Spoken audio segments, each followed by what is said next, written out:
ఇది professional course కాబట్టి 50% practical 50% theory కాంపోనెంట్లో పోవాలని డిసిషన్ తీసుకున్నాము.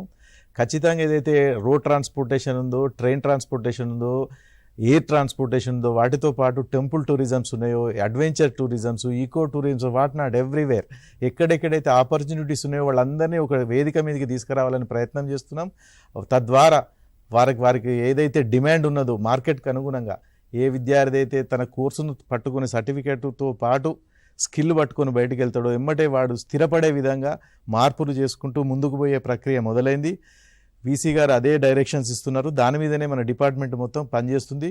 ముఖ్యంగా ఇక్కడ ఏం చెప్పదలుచుకున్నారంటే ఈ 30 రోజుల కోర్సు ఎవరైతే విశ్వవిద్యాలయానికి వచ్చి చదువుకోలేకపోతున్నారో, ఆల్రెడీ విశ్వవిద్యాలయం నుండి సరైన అవగాహన లేవు, వారు ఈ వీడియోలు వినటం ద్వారా, డిజిటల్ క్లాసుల ద్వారా వారికి కావాల్సిన అనుభూతిని, అనుభవాలను పెంపొందించుకుంటూ, ముఖ్యంగా ఇప్పుడు మీరు చూసినట్టయితే వాటికి అనుబంధ సంస్థలు, రెస్టారెంట్స్ కానీ, హోటల్స్ కానీ, ట్రాన్స్పోర్టేషన్ సెక్షన్ కానీ, లాజిస్టిక్స్ డిపార్ట్మెంట్ కానీ, సప్లై చైన్ కానీ, ఎక్కడెక్కడైతే అవకాశాలు ఉన్నాయో అక్కడ ఏమి అవసరం ఉంది ఎగ్జాక్ట్గా మనం ఇంకా ఏం నేర్చుకోవాలి.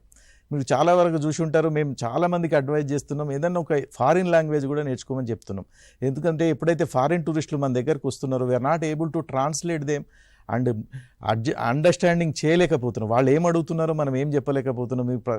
ఇంకా ముఖ్యంగా కొన్ని విషయాలలో ఏంటంటే ఈ ప్లాస్టిక్ వేస్టేజ్ ఇవి అవి అన్నీ చేసుకుంటూ పర్యావరణాన్ని ఆగమాగం చేస్తుంటారు అన్నట్టు. అటువంటి అన్నిటి కూడా రూల్స్ ఏం చెప్తున్నాయి, రెగ్యులేషన్ ఏం చెప్తుంది, గైడ్ పాత్రలు ఎట్లా ఉండాలి, ఇటువంటి అన్నిటి మీద తర్ఫీదు చేసేందుకు ప్రయత్నం చేస్తున్నాం. ఇందులో భాగంగా ప్రతి వారం సెమినార్ ప్రజెంటేషన్ కూడా ఇంట్రడ్యూస్ చేయడం జరిగింది.